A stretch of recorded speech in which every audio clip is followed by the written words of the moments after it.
The United States has extended its sanctions on Zimbabwe a month after the European Union did the same. In a statement, US President Joe Biden said that this was done because Zimbabwe's gross human rights and democratic principles are a threat to the US foreign policy. In a statement, Biden said that the actions and policies of certain members of government of Zimbabwe and other persons undermine Zimbabwe's democratic processes. The statement added that the Zimbabwe policy posed an unusual and extraordinary threat to the foreign policy of the United States. In 2001, the US Congress passed the Zimbabwe Democracy and Economic Recovery Act, otherwise known as ZEDERA, to provide for a transition to democracy and to promote economic recovery. The US also noted that opposition politicians and journalists bore the brunt of violence from the state. Well, the sanctions come a few days after the country's opposition raised concerns about repression ahead of the country's March 26 elections and the general elections set for 2023. A few days ago, Zimbabwe's opposition leader Nelson Chamisa accused the ruling Zanu PF party of stoking political violence and intimidation against supporters of Citizens Coalition for Change party. Now, this follows the death of one of Chamisa's supporters on Sunday after suspected Zanu PF supporters waylaid CCC supporters as they headed for a rally addressed by Chamisa. To understand the road to the by-elections and the general election next year, I'm now joined by Dr. Alex Magaisa, who is a prominent Zimbabwean lawyer and a constitutional expert, currently teaching at the University of Kent Law School in the United Kingdom. Thanks very much indeed for joining us and welcome to the program. Well, thank you for having me, Peter. Thank you.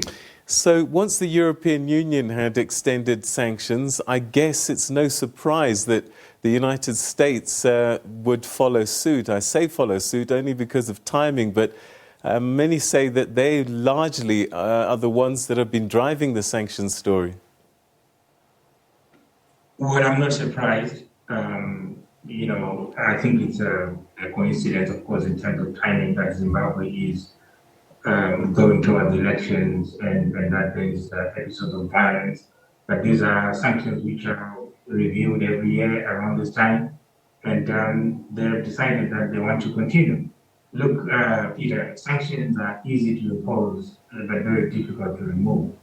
And it's up to the Zimbabwean government to demonstrate that, it is necessary to do so. And I think that there are huge opportunities that Zimbabwe could use, and Zimbabwe has had massive opportunities since 2017 with the change of government after the coup. But unfortunately, they have shot themselves in the foot, especially with the violence that has taken place over the years, 2018, that election, 2019, and now we see again the head of violence, coming up and becoming a threat to the political environment, which is quite sad. All right, help our viewers a little bit, because sanctions is quite a topical story and one sometimes used to further certain arguments. Just describe for us briefly what the nature of these sanctions are and also what Zimbabwe needs to do to have these sanctions removed. Well, the sanctions were imposed in the early 2000s. We are now, almost more than 20 years after, they were imposed. It was a time when Zimbabwe was going through many serious challenges, including the, land reform program, which was chaotic and violent. And of course, these countries also had a vested interest in what was happening. They were not happy with the violation of private property rights and decided to, make their presence felt. But there was also huge amounts of political violence in the country, and this has continued over the years. The sanctions were described as strategic sanctions In other words, they were targeting specific people, specific companies. I've always held a critical view on the issue of sanctions on the basis that, in my opinion, Zanu PF has always and was always going to be very adept at using sanctions as a weapon. And what we have seen over the last 20 years is Zanu PF successfully using the argument of sanctions to put the opposition in a very difficult spot. And there are many people today who genuinely believe that Zimbabwe's problems are a result of sanctions, and the opposition obviously has a tough job to demonstrate that Zimbabwe's problems go beyond the issue of sanctions. So it's problematic, but it's something that the Zimbabwean government has to deal with, and it's not going to be dealt with by rhetoric alone. It has to be a demonstrable effort that they're reforming and that they deserve the sanctions to be removed. And they can do that. They've got huge opportunities to do that. It's just that they don't seem to be willing to take them up. President Mnangagwa looked as if he was making strides towards trying to deal with these issues. Especially when it came to compensating farmers, for example, white farmers who'd lost their farms. And it seemed as if he was making strides, saying the right things, doing the international tours. What do you think has gone wrong from that initial start? Because part of the drama of 2008 was political violence, and we're seeing this rise, particularly in the last few weeks. Well, he spoke well when he came in 2017, and there are a lot of people who believed him. A lot of, I have to say, Western countries were in a stampede to mend relations with the government. But unfortunately, I think that they were misled into believing that there was reform. They didn't appreciate that what had happened in Zimbabwe was simply a change of one person, and the other ones who were part of the walk about were still there. And so Zimbabwe had continuities than changes. The rhetoric and the desire to please the West, and as you pointed out, tokenism with the land compensation deed, all those things were designed to demonstrate that there was some reform. But unfortunately, at home, the critical matters, the relations with political opponents, the protection of rights and freedoms, and unfortunately, the escalation of corruption, they continued to hamper the efforts. And so you had a picture where on the outside, things appear to look good, but on the inside, things were getting pretty rotten. And unfortunately, it's been very difficult for many Zimbabweans to take Mr. Mnangagwa and his regime seriously. And this also extends to how they are viewed by the outside world.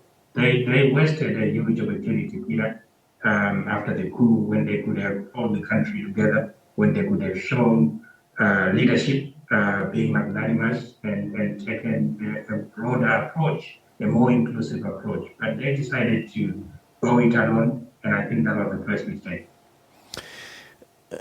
Concerns back then, 2008, was about democracy, democratic principles, and also human rights abuses. It seems that, again, as we were showing these images, that this isn't something that's gone away. The question then becomes, are these sanctions working? Or should the international community, United States, European Union, think of other ways to encourage Zimbabwe to get to those principles that are desired? Well, like I pointed out, Peter, imposing sanctions is the easy bit. Removing them is a complex process. It's not easy, and even in those countries, it takes various processes for them to do that. My opinion is that the ball is in our court as Zimbabwe. We have to demonstrate that we are capable, that we are worthy of what we are asking for, And we do that by demonstrating the behavior that is expected of a democratic nation. It doesn't happen when you kill opposition supporters at a political rally, or when you torture people, when you stop opponents from exercising their political rights. You have to, my opinion is that as a leadership, you have to demonstrate, so that the other parties, those with impose sanctions, will be left embarrassed by their continuing imposition of sanctions. There has to be some embarrassment on their part, but you may have to embarrass them by doing the right things. Yeah, I'm going to carry on with this sanctions story because there is a narrative that's out there that says these sanctions are actually hurting ordinary Zimbabweans, hurting the economy, and so that whilst they may appear to be targeted, actually their effect is widespread and that they should be removed. And Zimbabwe's convinced a number of countries on the continent that this is the case, and so there are campaigns to end sanctions. We even had a special rapporteur for the UN arrive in Harare, spend a few weeks there, came out with some thoughts that, no, these sanctions are hurting ordinary people. What is your take on the effect of sanctions? Because maybe it might be a cost too much to the people. Yes, they want not to be beaten up, not to be arrested, all of that.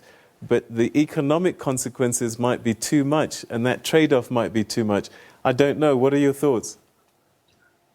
Well, as I pointed out, Peter, the issue of sanctions is a complex issue. I said many years ago that these sanctions, the imposition of sanctions, was always going to come back. It was a double-edged sword.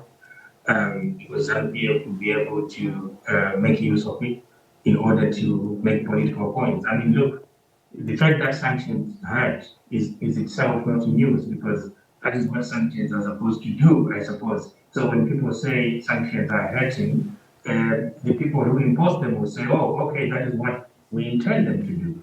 So, I mean, I've never believed in the notion that targeted sanctions are merely targeted.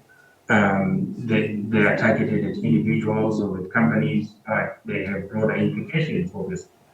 As I said, the onus is on us, it's on the Zimbabwean government to do what is necessary. I don't know whether they have the will to do what is necessary, because what is required to be done doesn't cost money. Things like opening up airwaves. Look, I'm talking to you here on SABC TV. I would never speak to ZBC TV Zimbabwe, not because I don't want to, but because they will never allow me the space to do so. So there are certain basic things that don't cost any money, things that, Zimbabwe can do to demonstrate that it is worthy of being treated as a normal country. There are countries where there were sanctions before, where sanctions have been removed, and it is possible to get them removed. So, in my opinion, I think it would be good if the Zimbabweans were able to come together. This is one of the points that is really necessary, Peter. The polarization in the country is too much. The polarization between the ruling party and the opposition parties. Zimbabwe was going towards a better direction between 2009 and 2013, when we had an inclusive government. There was a lot of stability, and everybody was talking the same language. Everybody, Morgan Tsvangirai, Robert Mugabe, they were all talking about lifting of sanctions, and they were advocating for that. And I believe that if we had a few more years of it, I think that Zimbabwe would have been on a better path, and those sanctions would probably have been removed by now. I think that it's important for Zanu PF and the opposition to look at the broader picture, the national interest, and see how best it might be possible to not just work together, but to create an environment, to create an atmosphere in which the country moves in a sounder and better direction and is respected by the international community.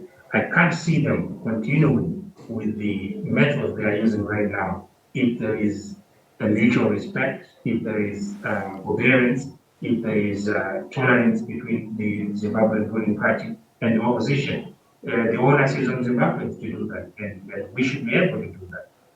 Dr. Magaisa, we're going to have to leave it there.